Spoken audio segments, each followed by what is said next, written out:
My name is Felicity Addo. I'm from IASA and I'm working in the LAMASUS project. I focus on costing of agricultural food systems.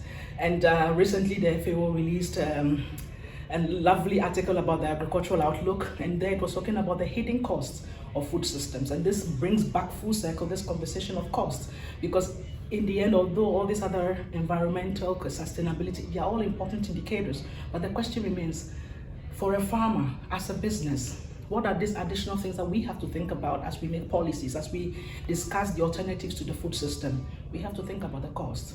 And who will bear the cost? Is it the farmer?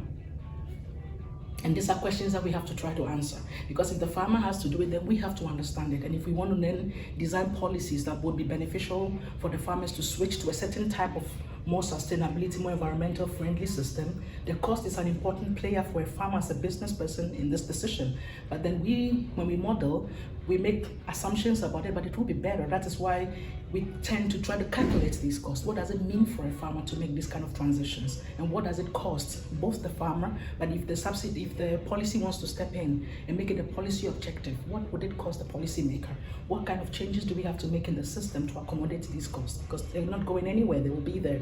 And so this is one of the things that I am very passionate about, try to understand the cost of the food system and trying to bring all of this together. We bring in the environment, we bring in the sustainability, but we also hold into account how much it costs the food system and what are some of the hidden costs that we may not be able to capture in our models, but we need to think about.